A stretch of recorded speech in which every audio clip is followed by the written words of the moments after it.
Mr. Cabernet, Mr. Cab Cabernet, Mr. Cabernet, Mr. Cab Cabernet, Mr. Cabernet, Mr. Cab Cabernet. Mr. Cabernet, Mr. Cab Cabernet.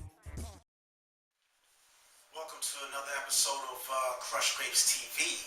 I am Mr. Cab Cabernet, and this is Cab Cabernet's Wine of the Day, a division of KGTV, where I choose one, two, maybe three, four wines, and I taste them and give you my opinions, commentary regarding whether you should be supporting this wine or not, whether it's KG worthy. And today I'm very excited to share two wines with you that are extremely KG worthy. We're going to Greece today, ladies and gentlemen. I've been drinking Greek wines for a number of years. Greece is one of the oldest places in history that has created wines for I'm talking thousands of years at this point. After ancient Africa, different parts of Africa, when you're talking about Europe, you got to talk about Greece. So we're going to start with the white just because that's the right thing to do. We don't want to spoil our palate with the red. So the white is called Kortaki. If I'm pronouncing this wrong, somebody Greek should get at me, let me know. My Greek is not that good. It's Retsina of Attica. Attica is one of the foremost wine regions in Greece. It's also part of Athens, which is the capital of Greece. And they've been making wines in Attica for, again, thousands of years. This wine in particular is very interesting because Retsina, this wine, it uses the old method of using pine resin while they're fermenting, which gives this distinctive piney taste. And it doesn't taste like any wine I've ever tasted in my life, any white wine. You have this pine, like a Christmas tree type of smell, and also taste. If you were a little kid and you ever, had some pine in your mouth for whatever the reason, this is what it's going to taste like, but balanced off with, melons and citrus and things like this. But very, very interesting wine. I can't get enough of this wine. Whenever I see it, I buy a case if they have it, just because it's very hard to find. Very well priced as well. Yeah, I opened this bottle yesterday, and the pine is getting stronger. It's developed a bouquet at this point, and all the scents are at the top, and everything's there. You have the pine, you have ginger. If you're a fan of ginger, you have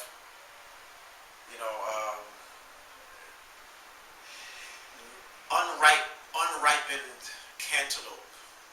If you understand what that is, you slice open a cantaloupe that's not ripe yet, it's still young.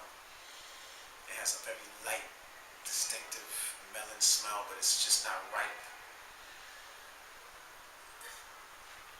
And pretty high acidity.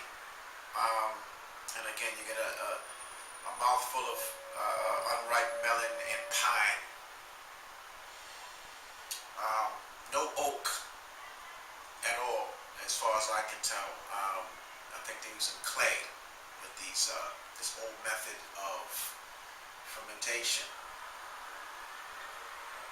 And I pair this with, you pair it with strong foods. I pair it with, I'm eating sushi here, some salmon sushi with some wasabi, some spicy ginger, pickles,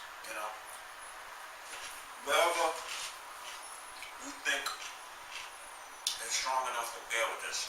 It's a big wine, reserves a big flavor for food. So, moving on. Oh yeah, this is about $15 retail. You're not gonna find it cheaper if you can find it. Just hard to find.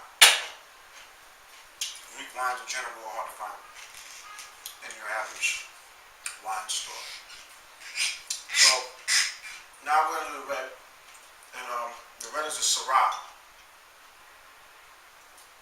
and this is by a company called Dionysus. And for those that have been studying Greek mythology back in the day, Dionysus is the god of wine, the Greek god of wine. So you have a Syrah from Dionysus from the region of Peloponnesos.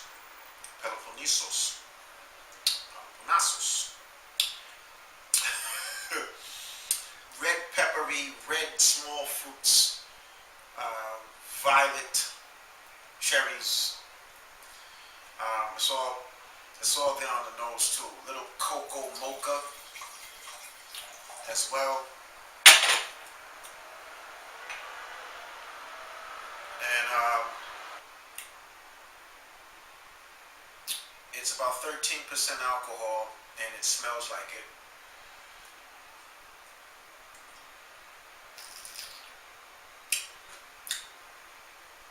And it's a long aftertaste, long finish.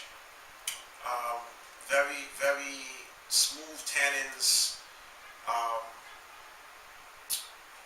Very dark, oily, ruby color.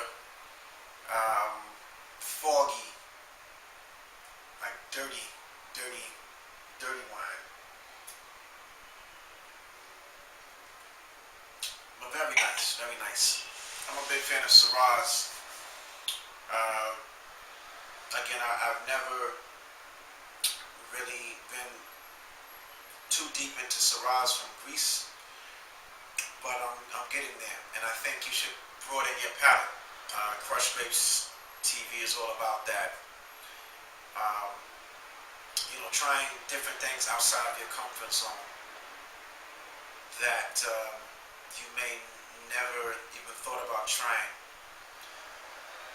You don't have to stay in California or in the United States or just in France or just in South America. There are wines literally from all over the world. There are hundreds and hundreds of grape varieties, hundreds.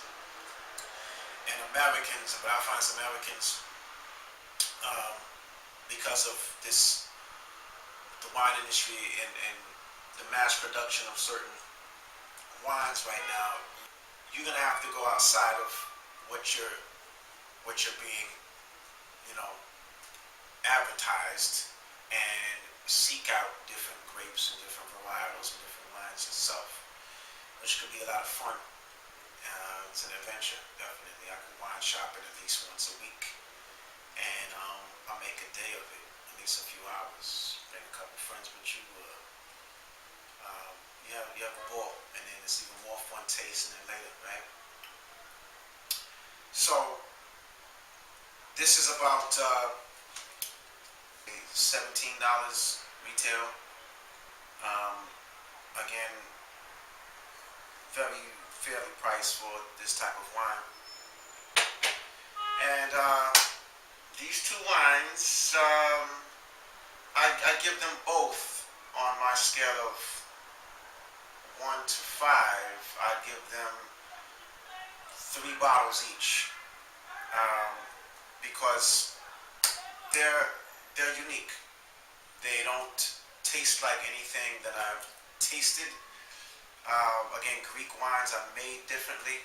They're made traditionally like they made them in back in the day with, jars and clay musts and, they add all kinds of different things like the pine and the kind of stuff you don't really taste anywhere else. So I'd urge you to check out both of them. And